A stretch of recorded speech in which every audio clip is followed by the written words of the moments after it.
In this video, we're going to be looking at how to do really tough exponent problems and how to really parse them down to make them not so tough. First, I'm going to give you a toolkit of tools you can use and tricks and abilities that you have. And then when you cut to the problem, we're just going to try just a bunch of different tools and tricks and abilities. We're just going to pull up a toolbox and see which tools fit, and whichever tools fit, that's the ones you use. So make sure you write these down somewhere or have them accessible, or go to the OneNote notebook so you can see them whenever you need them, because these are the way to solve the problem. These are the ways to solve the problem. You find what you can see, and you'll be able to make a solution here. Okay, let's look at the different the different kinds of solutions. Well, before we get to the full solutions, let's just cover some really basic groundwork of what I mean when I say different things. When I say a to the b, or saying something to some power like 3 squared, that a, or that 3, is the base, and the b, the thing at the top, is the exponents. Just make sure, just in case we've forgotten, that's what these terms mean. The a is the base, the b is the exponent. The 3 is the base, the 2 is the exponent. Okay, now let's actually talk about the rules. Here's the first one that you want to know. Let's see. And these first sets of rules are going to this kind of category. I'll give them this kind of category. They'll say they're base to exponent rules. They're base to exponent. Maybe not rules, just tools. They're just tools you have. Exponents. These are tools that if you want to switch from an exponent to a base, or a base to an exponent, these will help you do that. They'll help you do that pretty well. So the first one is just noting that maybe what might be somewhat obvious, or maybe not so obvious, I don't know, that 9, you can take a large number like 9, if it's a really, really big number, and you can say, well, what is 9? What is this? How can I break it down into something smaller? Well, I know that 9 is 3 squared. So if you've got a really large number, or if you've got a series of numbers and you want to make the bases all the same, you can kind of break them down and say, well, what power are they? Are they a certain power? So we'll say 9 is, we can say, oh, 9 is 3 squared. So I can replace 9 with just 3 squared. It's maybe simple, maybe not, but a very helpful tool, and you're going to use that a lot. You're going to take a lot of numbers and just say, that's a big number. Let's convert it back to something to a power. So in this case, 3 squared. So you'd say something like 125. That's just 5 cubed or something. You know, that's that kind of, if you get like a number like 125, you can just convert that to 5 cubed. Okay, so that's what that is. The next one that'll be helpful for you is this idea that 9, if I was to square both of these, I could square both of them at the same time. At any point I'd like, I could square both sides of an equation. So I could take it, and I could do this exact same thing. Let me just copy and paste it so it's just clear of what I'm doing. I'm going to copy that, and then I'll paste it right beneath. I'll paste it. There we go. I could take the exact same thing and, oh no, I want to do blue. And then I'm going to take a little green marker and square it. I could say all of this can be squared. I can square or take the half power or do whatever I want to both sides of an equation at once. Now this doesn't work. Let's just be clear here. If I had 9 plus 2 plus 3 equals 17 squared, if I wanted to square both sides, I'd have to do 9 plus 2 plus 3 squared and 17 squared. I could not, and remember, keep this in mind, I could not say 9 plus 2 plus 3, I couldn't say 9 squared plus 2 squared plus 3 squared equals 17 squared, and then that squared. That I could not do that. That's wrong, because we're not just doing every individual piece. We're squaring the whole thing at once, taking the whole thing and squaring it. Okay. So that's all well and good. So that's the next thing we can do. Another thing that we can do to change from base to exponent, or make a base look more like an exponent, or exponent to an exponent more to base, is something like this. If we took 3 to the 4th power, and we had 3 to the 5th power, or multiplying it by 3 to the 5th power, this is something you may be familiar with before, something we've used in the last week or so. This is 3 to the 4 plus 5, or 3 to the 9. Okay, so what we're doing here, or before would be 3 to the 9. Okay, so what we're doing here is that we're changing two bases. If you've got two bases, you want to combine them, and they're the same base, you can, and if they're being multiplied together, you can combine them just by adding the exponents. Make sure you have that in your head. Or if you have 3 to the 4 plus 5, and you want to split it up into two bases, you can do that as well. Okay. The full rigorous rule for that one, if you want to have a full rigorous rule in what's called a literal expression, you would say a to the b times a to the c equals a to the b plus c. That's what's being said there. Okay, that's that kind of rule. Let's move on to another kind of rule. This one is called, well, we'll say that these are from fractions to exponents. Let's say fractions to exponents. So fraction to exponents or exponents to fractions. I use this double arrow to show you can go either way. This will help you convert from fractions to exponents and exponents to fractions. And I'm categorizing them in this way because you can kind of figure out what to do based on what you have. So if you've got some bases, you can convert them to exponents. If you've got some exponents, you can convert them to bases. In this case, if you see fractions, you'll find an easy way to convert fractions to exponents. Okay, here's the idea behind this one. If you have, say, 1 over 8, that is the same as saying 8 to the negative first power. That's really just a definition. Or you can come to it from the idea. If you remember from before, I say 3 times 3 equals 3 squared. 3 equals 3 to the first. If you divide by 3 again, you get 0 equals 3 to the 0. If you divide again, or not 0, excuse me. That's not a 0 at all, that's 1. 3 divided by 3 is 1. If you divide 1 by 3 again, you get 1/3 equals 3 to the negative first power. So 1/8 equals 8 to the negative first power. So whatever's in the fraction, anything in fraction can be brought up to the top and said it's at the negative first power. Okay, maybe I shouldn't have maybe I'll keep that there. I might put that to the side, just so you can kind of remember that's what that's from. You can also do that with other things as well. So if you had 1 over, okay. If you had 1 over 7 squared, here's another way that it applies. This becomes 7 to the negative 2. Or another way of thinking about that one is, well, we've got 1 over 7 squared. I can say that becomes 7 to the 2 to the negative first power. And because we're just taking the whole number up, just like I take the 8 up, and we're bringing it to the negative first power. And you might see from before, if you have, remember from previous exponent powers, if you have 2 to the first power, or if you got a power to a power, you can just multiply the exponents. Like this 7 is negative 2. Okay, so that's how that works. This goes over there. Okay, now here's another one. Here's another way of saying this. If you could say something like 2 to the 3 to the 4th power, that can become 2 times 1 over 3 to the 4th power, because that's the same thing. We're just doing 2 times the fraction, 1 over 3 to the 4th, which is the same thing as saying 2 times 3 to the negative 4. These are all saying the same thing. So if you have 2 over 3 to the 4th power, that can become 2 times 3 to the negative 4th power. Okay, here's the main rule that kind of overarches all of this here that we've gotten covered. We've said we're basically the main idea behind all of this is that 1 over a, that's the literal equation, equals a to the negative first. That's the main core idea here. Okay, that's fractions and exponents. Let's now look at another form.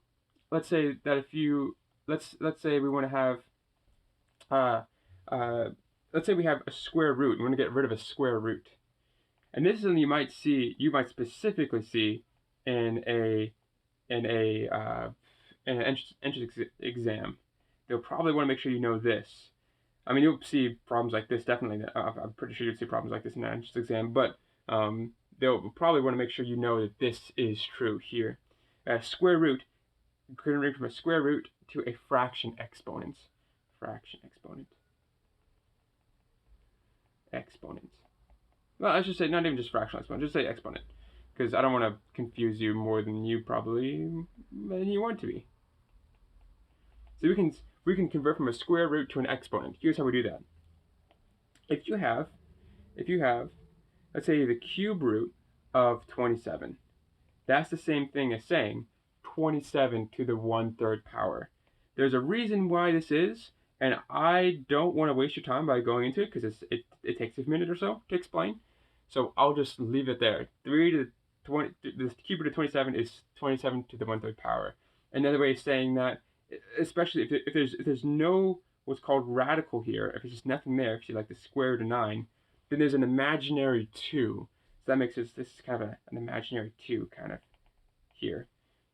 So if there's no number, that means there's an imaginary 2, which means that the square root of 9 is the same thing as 9 to the 1/2 power. That's what that's kind of telling you. Okay, and let's see.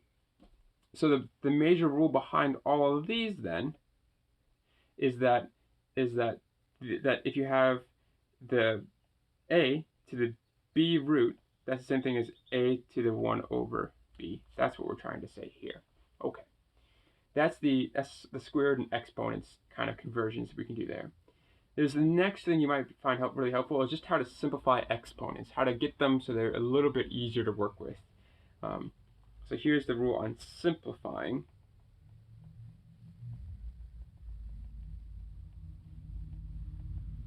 Exponents. Okay, so let's say we had a problem. Let's say you had something like, oh, I don't know. That is, oh, I can hardly even read my own handwriting. I printed something out. It doesn't look so nice. Oh yes. So this is, let's say you have 3 to the 5th power, and you have all that squared. That's the same thing as, I kind of mentioned this a little bit before. That's the thing is, you can multiply the exponents there to get that better, that cleared up, or maybe even better, just to make it even clearer, because 2 can be kind of confusing. This is to the 4th power.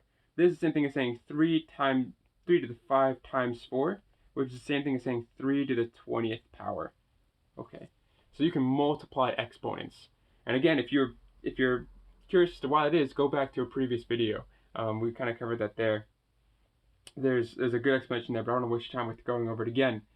Now let's say we had 9 to, let's say we had the 3/2 power. That's the same thing as saying we could split that up into 2 fractions. We could say that is 9 to the 3 times 1/2. Now we can kind of see what we can do with what we just wrote in the previous rule. If we have 2 numbers being multiplied together in the exponents, we can use parentheses and have a power to a power. So this equals 9 to the 3rd power to the 1/2 power.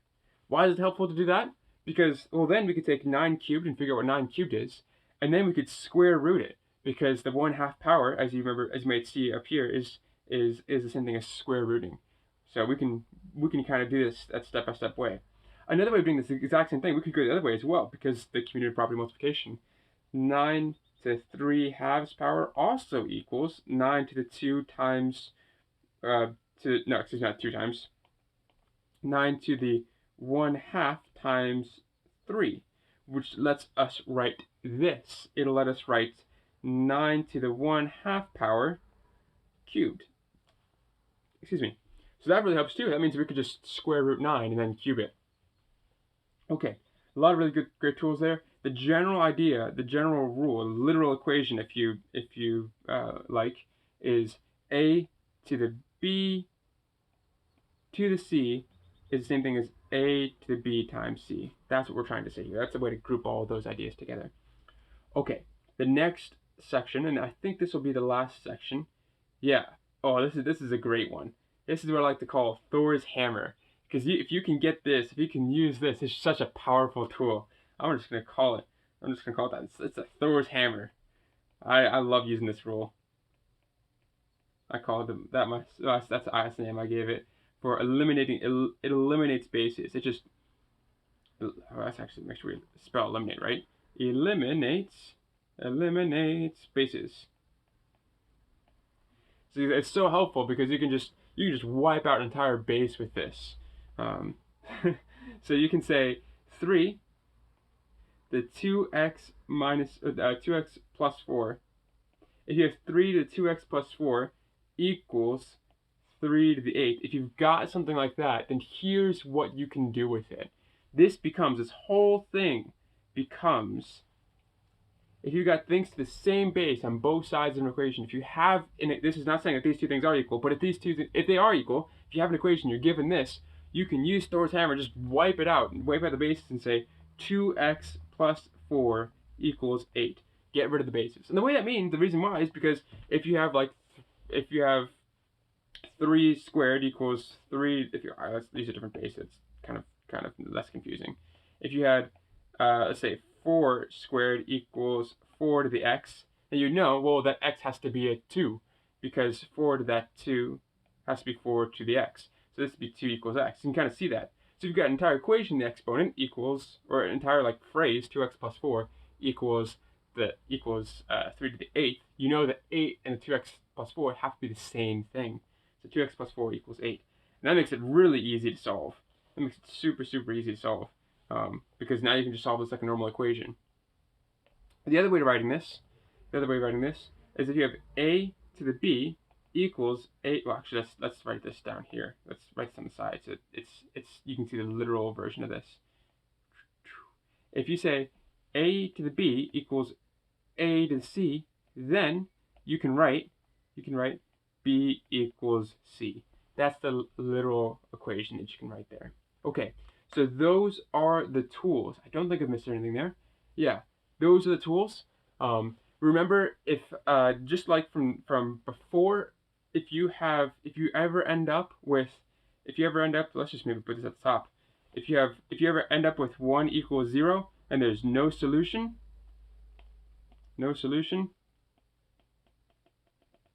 If you end up with 1 equals 1, so that both sides of the equation equal the same number instead of having like x equals something. If you somehow get rid of a variable and you get the same thing, then that means there's infinite solutions. All right, now let's work on some problems. All right, let's scroll down. So our first problem is 5 to the negative 3p minus 3 is 625. This can seem like a beastly problem. But then again, let's just look at what tools we can use against it. Let's just go down the list and see what we can use. Let's see. We have that 9 equals 3 squared kind of thing to really break down large numbers. So let's go ahead and use that base to exponent thing. If we can get these bases to be the same, we can eliminate the bases using that hammer. Okay, so 625, we need to figure out what 625 is, if that's some number to a power.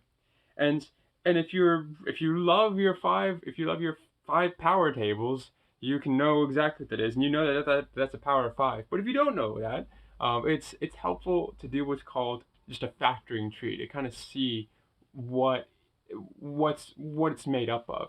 So I can take 625 and I can break that up into two things multiplied together. Let's say what's something that multiplies to 625. We could say, well, 5 multiplies to 625. Because it looks like it's a multiple of 5. It ends in a 5 or a 0, so we can multiply it by that. How many times does it go in? Let's see, 5 into 625, that's 1. Let's see, that goes into 6. And then on top of that, we got a 2, because that goes in there. It's 1, 2, and let's see, be 5. So 125. If you divide 5 and 625, it should be 125. And okay, so then we need to break up 125. What multiplies to be 125? Let's see. 5 can go into 125 again. And see how many times does 5 go into 125? That would be 25 times. Okay, and I can't break up 5 anymore. It's just kind of there's nothing that multiplies to 5 other than 1 and 5. So that's about as broken up as far as it can go. 25 though, that's just 5 and 5. So in total, I've got 1, 2, 3, 4 5s. So 625 is the same thing as 5 to the 4th power. So we can write this as, then, we can say this is 5 to the negative 3p minus 3, which equals 5 to the 4th power. Now we can use that hammer and just smash it. So we can say negative 3p, p minus 3 equals 4. Boom, done. So, well, not done, but it's a lot easier now. Look at this. This is, let's see, we can add 3 to both sides. We can just solve for p by adding 3 to both sides. So we get negative 3p equals 7, divide both sides by negative 3, and p equals negative 7 over 3. And that's our answer. We're done. Simple as that. Okay. Let's try to look at this next one. Now if you have something that's a little bit more confusing, we can use that same principle though, right? We can still use that same principle. We will start off by changing that base. It says 625. We know that is 5 to the 4th power, right? So this is 5 to the 4th power. This right here is 5 to the 4th power. And let's see, 125.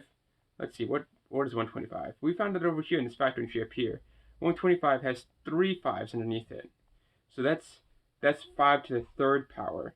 If I want to do my 5 power tables, I could say 5 times 5 is 25. If I was to multiply that by 5 again, I get 125. If I was to multiply that by 5 again, I get 625. So this is 5 to the 1st, 5 to the 2nd, 5 to the 3rd, 5 to the 4th. Okay, so 125 is 5 to the 3rd. This is 5 to the 3rd. So I can rewrite this. I hope this is not too messy.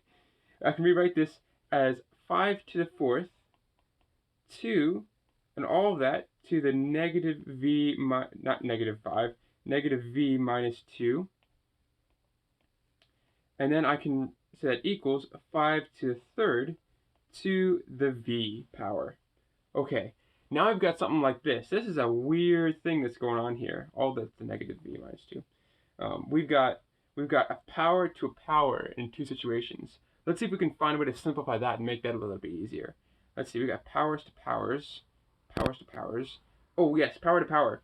With a base and exponents, you can just multiply the powers. See, that was, let's see, that's done here. Simplifying exponents. We can simplify these really weird exponents by taking a power to power, multiplying together. That does that, what that is. That's simplifying exponents. So we can say, let's see, on the left side, this is 5 to the 4 times negative v minus 2. And on the right, we have 5 to the 3 times v. 3 times v. Okay, good. Now we can just kind of distribute this out and work it out. Oh, before we even do that, hey, we got the same base on both sides of the equation. We can just eliminate the base, just get rid of it. So we got 4 times negative v minus 2 equals 3v. Great. All right, let's just simplify this and get it done. This is something that's really manageable now. Negative 4v minus, let's see, 2 times 4 is 8, minus 8 equals 3v. All right, now remember the rules of how we solve an equation, to solve for a variable. We got to get all of the variables to one side of the equation and then combine them into one. Okay, so I'll bring them all over, let's say to the right side of the equation. So that gives us, I'll add 4v to both sides. So that gives us, these cancel out, because it's negative 8 equals 3v plus 4v is 7v. Great, now that's all one variable, so I just divide by 7. So negative 8 over 7 equals v. And that is our answer. Great. So let's move on to the next one. We have 625 to the x minus 1 over 125 equals 25 to the 1 minus x. Well, there's a lot more going, there's an extra level of complexity that's going on here. Let's see if we can kind of break it apart as best as we can. First of all, we can deal with the easy things first, the things we know first. We've got these really big numbers. Let's go ahead and get rid of their crazy powers and bring them down to bases. We know that 625, we kind of talked about this in the previous couple problems, 625 equals 5 to the 4th. 125 is 5 to the 3rd. Let's see, 25 is 5 to the 2nd, and I guess 5 is just 5 to the 1st. We might as well just add that in there. Okay, so we can rewrite 625, 125, and 25 in terms of powers of 5. Let's go do that first.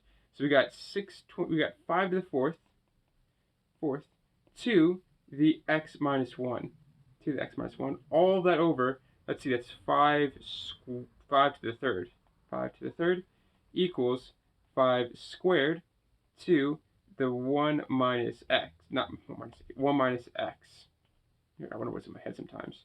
1 minus x. Okay, and now we can simplify this down a little bit. We're going to do that fraction in a second, but let's first simplify just a tad. So we get 5, let's see, we'll simplify those powers from before. 5 to the 4 times x minus 1 over 5 to the 3rd, and then that equals 5 to the 2 times 1 minus x. That's what's going on here. Okay, so this looks pretty similar to what we've dealt with before, except now, with the problem that we have, is there's this fraction at the bottom, this fraction of dividing by 5/3. There's a rule, though, about fractions, specifically about fractions. The fraction to exponent rule. There it is. So if we have anything in a fraction, we can bring it on top of the fraction and make it to a negative power. In this case, we've got 5 squared. Ooh, 5 squared, 5 cubed. So we can take that 5 cubed, bring it to the top, and make its power negative.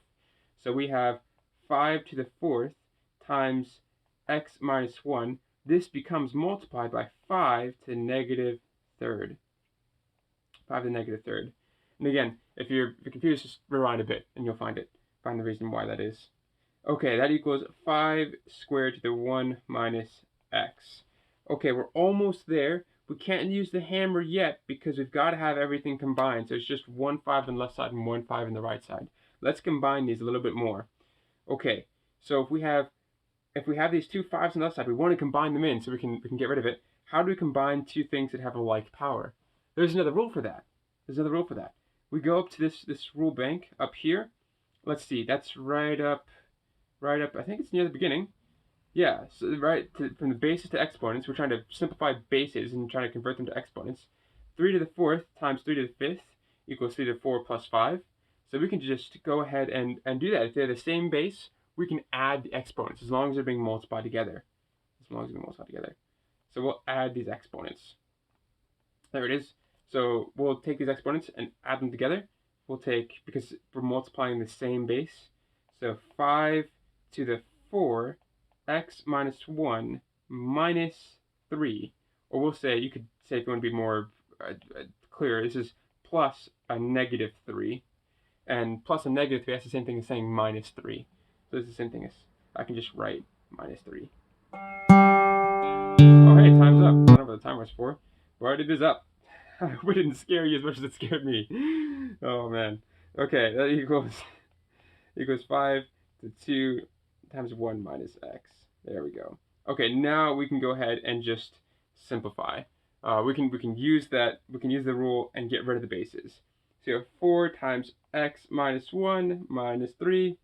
Boom, hammer. 2, 1 minus x. Now what a manageable problem is that? That is a manageable problem. I mean, I don't like it, but you can still do it.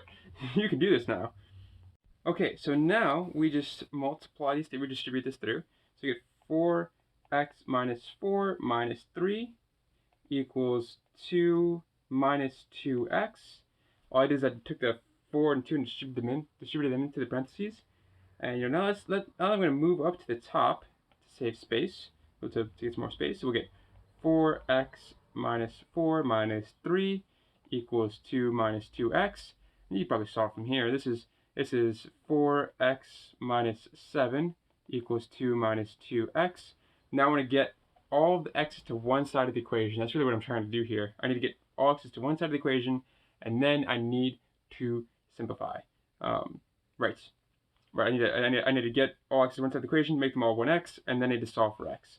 So here's what I'll do. I'll bring all x's to the left side of the equation. I'll add 2x to both sides, plus 2x. So we get 6x minus 7 equals 2. The 2x's cancel out. And let's see, we'll add 7 to both sides, plus 7, plus 7. So we get 6x equals 9. Let's see, divide both sides by 6, divide by 6. We get x equals 9, 6. Reduce that fraction down, they can both divide by 3. So x equals 3 halves. And that is our answer. Great.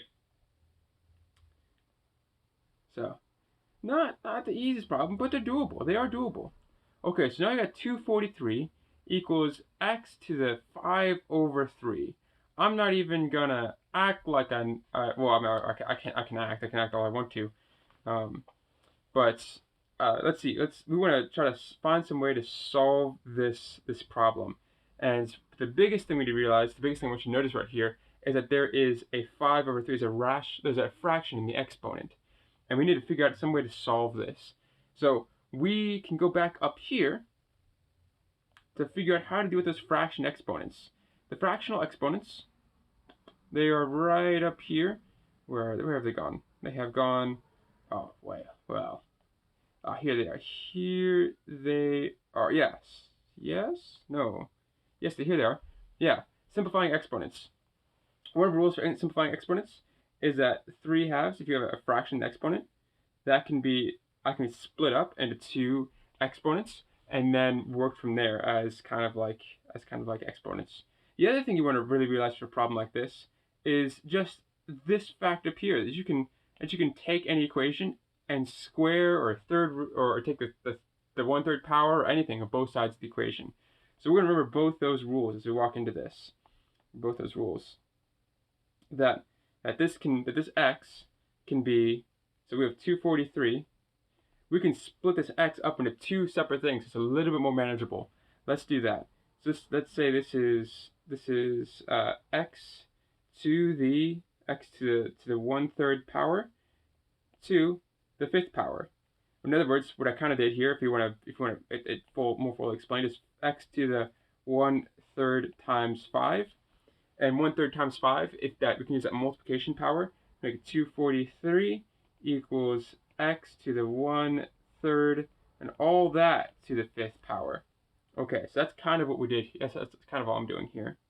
Now, I can, in the same way that I could square both sides of an equation, I could try to get rid of this 5 by taking the 1/5 of both sides of the equation. So I could take this and bring it to the 1/5. I could take the right side and I could take it to the 1/5. Okay, and remember we multiply exponents. So this 1/5 times 5 would be, this would be x to the 1/3 times 5 to the 5th times 1/5, which becomes x 5 times 1/5. That's just 1.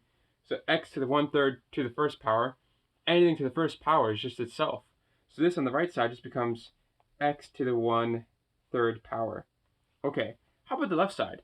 We gotta find the 5th root of 243. Now we gotta figure out what number multiplied by itself 5 times equals 243. And we could do that by pulling out a calculator, but I'm gonna try to do this by hand because I want to do this the authentic way. So let's see, 243. What are the things that multiply to be 243? Well, let's see. If I add up the numbers, if I add up the numbers 2, 4, and 3, 2 plus 4 plus 3, that equals 9. Yeah, that equals 9. And 9 is divisible by 3. And that's one of the tricks you can use. If you add up the digits and it's divisible by, and the sum of the digits is divisible by 3, then the number itself is divisible by 3. So let's go ahead and do that. Let's divide this by 3. Let's divide it by 3. So 3 goes into 243. That's 81 times. And I can see that because the 8 goes in 24 3 times, and the 1 goes into 3. Well, the 3 divided by 3 is 1. 24 divided by 3 is 8. So I can say it's just 81. Okay, 81. That's divisible by 3. You may or may not be able to see that because that's 9 times 9, and 9 is always divisible by 3. So if I divide that, or I could just this, I could say it's just 9 times 9. I know that 81 is 9 times 9, and 9 is 3 times 3, and 9 is 3 times 3. So in other words, you get 5 3s. 1, 2, 3, 4, 5. There are 5 3s. So this 243 equals 3 to the 5th. Great. So we got 3 to the 5th, 3 to the 5th, to the 1/5 power. 3 to the 5th to the 1/5 power. That's the same thing. That does the same rules before, as we just did before. 5 and the 1/5 power, those cancel out, so it just gives us 3. 3 equals x to the 1/3 power. Great. To solve this from here, we can just cube both sides of the equation. We could say 3 cubed equals x to the 1/3 cubed. Okay, because I'm trying to get rid of that 1/3. If I multiply 1/3 by 3, that'll give me 1. And that's what I want. I want to get that exponent to equal 1. So if I multiply this 1/3 by 3, that gives us 3 to the 3rd equals x to the 1/3 to the 3 power. This is x to the 1/3 times 3, which is the same thing as x to the 1. And x to the 1 is just x. So this gives us x. 3 to the 3rd is, let's see, it's 3 times 3 times 3. 3 times 3 times 3, which is, let's see, 3 times 3 is 9 times 3. 9 times 3 is 27. So 27 equals x. And that there is our answer. Okay, let's try, I believe this is our last problem. Let's go ahead and work this one out as best we can. This one is a little bit more complex, but it is still very, very doable. There's more steps involved, but it can be done. Let's work it out. Okay, so we have 6 equals 2 times -5 minus 2n, all of that to the 1/3 power. So let's start by getting rid of everything outside the parentheses. If we started cubing this right now, if we started taking this, multiplying by a third right now, we'd have to multiply this 2 by the third as well. And we don't want to we don't have to take the, excuse me, let me just rephrase what I just said here. If I was to bring everything to the third power, I'll have to take the 6 to the third power, the 2 to the third power, and it's 1/3 to the third power. That's a lot of thirds. There's a way to make it simpler though, so we don't have to take all those thirds powers. So it's better just to get rid of this 2 and only worry about the powers when it's the only thing on that side of the equation. Okay, so we'll divide both sides by 2. So we get 3 equals -5 minus 2n to the 1/3 power. And now that's the only thing on that side of the equation, it makes it easier to work with. So we'll say, well, we can take the third power of both sides of the equation. We can take this, all of this, we can say 3 to the third power equals -5 minus 2n to the 1/3 power to the third power to the third power. And so let's see, those cancel out. That these third powers, third and 1/3, cancel out. So it gives us 3 to the third power equals -5 minus 2n. Okay, so that's kind of, we're getting really close here. We just need to get n all by itself. We'll add 5 to both sides. So we'll get let's see, 3 to the third plus 5, because I'm adding 5 to both sides. Excuse me, adding 5 to both sides. That gives us -2n on the right. So again, I added 5 to both sides. And then I get using 3 to the third plus 5 equals -2n. These 5's cancel out. Okay, so that gives us let's see, 3 to the third plus 5. What is that? That's 3 to the third is 27 from before. 27 plus 5 equals -2n. 27 plus 5, that's a really bad looking 27 plus 5. That's 32 equals -2n. Divide both sides by -2, divide both sides by -2. And that gives us 32 divided by a -2, that is -16 equals n. And that is our answer. Cool. Good luck. If you do struggle with any of these problems, if you're having any trouble with any of these problems at all, just let me know. And let me know what problems you're having trouble with. And if you'd like, I can give you a whole set of problems that are just like the problems that you are struggling with. I can give you the problems in their answer keys. I can just give you like a worksheet that just shows a bunch of problems in their answer keys, so that you're able to perfect your skills before you walk into the assessment. So I hope it's helpful. If you have any more questions, just let me know. I'm here to help however I can.